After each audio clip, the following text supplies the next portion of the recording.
Today's show is brought to you by Bruce Fine Construction. If you can't find the house to buy, maybe it's time to build your house. Bruce built my home, and I know he can build your home too. Check him out today at brucefineconstruction.com or call at 570-362-1185. This episode is brought to you today by Whitehall Mortgage. Where there's a will, there's a Whitehall. Buying a home starts by getting a pre-approval, and nobody does it better than Doug in Dallas. Call them today at 570-562-7505 or apply online at whitehallmortgagefinancial.com. Hi, everybody. I'm Dave Wychak. I'm the host of the Real Estate Right Now podcast. And today I've got a pretty interesting episode coming on board for you because it's talking about a hot topic that we're hearing a lot about, especially in today's real estate market with a housing shortage and interest rates still at a level that people aren't really happy with. And we hear it. It's kind of like a buzzword. Everybody talks about housing affordability. How do we increase affordable housing? How do we build houses that a middle-class family can afford to buy? And I think a big part of the answer to that in this affordable housing push that people are talking about, I think something that can really become a big player in this is modular housing. It's crazy because in our industry, if you say the word modular, people it almost has like a stigma to it where people look at it in a negative light.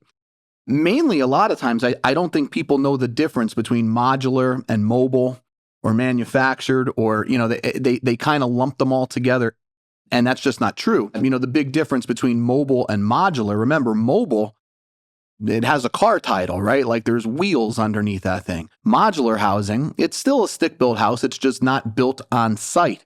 So with that in mind, I wanted to talk about some of the advantages that modular homes have compared to these stick-built on-site, these site-built homes, because modular technically is still stick-built as well. One thing is that I think is an advantage for modular housing is faster construction times. These homes are built in factories, so you don't run into, labor shortages. I know when you're building a house on site, if your framer's working on another project, you have to wait till he finishes that project before he can get to yours. Where these factory-built houses, they're done daily by full-time people the people who frame, that's what they do. The people who drywall, that's all they do. It increases the speed at which these houses can be produced. Also, they can be produced at a much lower cost. It's bulk material purchasing for these modular homes. It's a streamlined production a lot of times for modular built housing.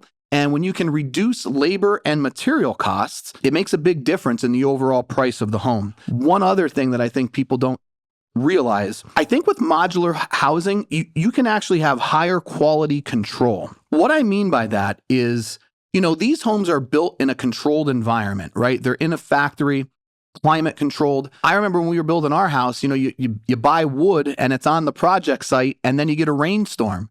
And the wood that's going to build your house sits out in the rain. Ideally, you don't really want that to be the case, but it happens when you're building on site. You never have to worry about that with modular housing. Everything is built indoors. Another thing that modular home builders say, they'll say their homes are more energy efficient because of the type of airtight construction that they get to do. Remember, I had a guy who builds modulars. He said to me, Dave, do you think you could put your house on the back of a truck and pull it down the street? And of course I said, well, no, I don't think I could do that. He goes, every house we build, I do that. And it was interesting, right? Because, his thing was his houses are actually better constructed because they have to build them in a factory and then put them on a truck, haul them to a site, and they're confident that they could do that without damaging the home. And believe it or not, one thing that people think is a detractor of modular housing is design flexibility. And in today's world, the truth of the matter is there's quite a bit of customization that can be done with a modular home, more so than I think people realize. What does this mean for affordability? Well, again, it's going to reduce construction costs for a lot of times because you have full-time people that this is all they do every day in the factory when it comes to building these houses. The other thing that we talked about too was the speed that a modular house could be constructed. Shorter build times means lower construction costs, lower carrying costs for home builders as well. People will tell you who build modulars, they'll say, look, there's going to be lower maintenance costs and significant energy savings with a modular home as opposed to a site-built home. I'll tell you, when I talk to these people, they're so confident when they say this, and the way they describe it, it's interesting, right? Because they'll say, your site-built home, he goes, you ever see a house built in January? I said, well, yeah, of course. He goes, all right. He goes, so your framers are there. It's 11 degrees. It's windy. And they're framing your house. He goes, are they within 1/8 of an inch on every single cut, on every single measurement? Or are they just, freezing and they're doing the best they can? I don't know. Is your house drafty? And you're like, well, define drafty, right?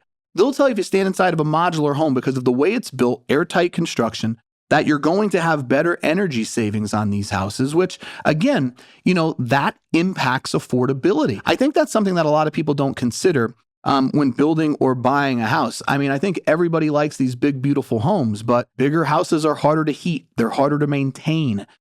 There may be some additional costs that you just don't associate, because housing affordability isn't just your mortgage payment.